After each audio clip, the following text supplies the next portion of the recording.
Beautiful morning, everybody. Oh, look, the sun is coming out right now. It's 46 degrees. It's a beautiful day in my neighborhood.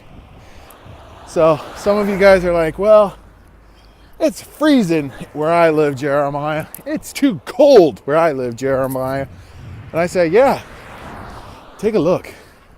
Sun, no snow. It's beautiful. That's why we have such high taxes here in California. We like to keep the sun on all the time. So that's not the reason why I'm talking today. The reason why I'm talking today is because earlier this morning, I was trying to help out my family in feeding them. And so I asked my boys, what do you want? And they said, well, we want eggs. I said, okay, we'll make eggs. So I'm thinking to myself, I'm going to make these eggs and they're going to be amazing. My kids are going to love it. So I grab the eggs and I start cracking them. And I start mixing them up. And all of a sudden, one of my sons says, Dad, I wanted to help. I want to do my own eggs. I said, well, I'm making eggs for everybody. He goes, oh, I don't want to. I want to make my own eggs. And I'm thinking in the back of my head, well, I know what's good for him because I'm the parent. And I know what he likes, and I know what he doesn't like. So I know that he's going to love this. And so he's like, oh. I said, okay, fine. Well, how about you help me out? Okay. So we whisk it all up. And then I throw some cheese in it. Got a big old cast iron skillet and throwing about a quarter of a cube of butter in it and to make it nice and fluffy. Really, really good. Bunch of cheese into it. Mixing it all up. Cook some toast for them. Put everything on the plate. I give it to my sons. One of them's like, yeah, thanks, Dad. The other one's like, oh. So what's the matter?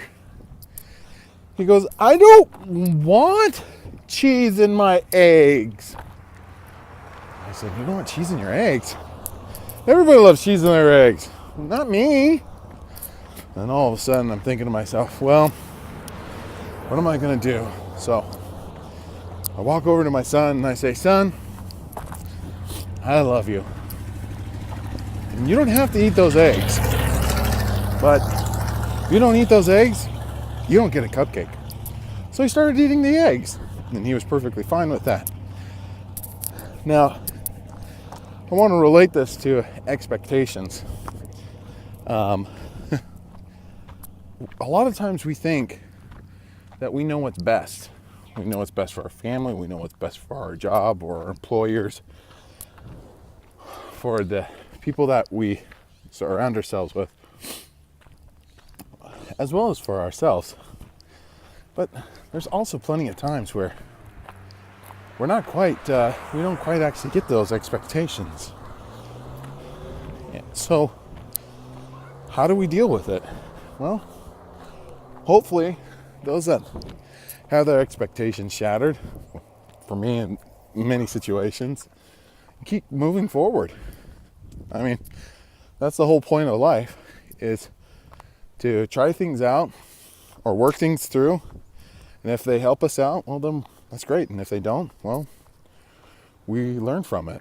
So if we truly expect great expectations, kind of like the book that was written by Charles Dickens, are we prepared for great disappointments? Something to think about.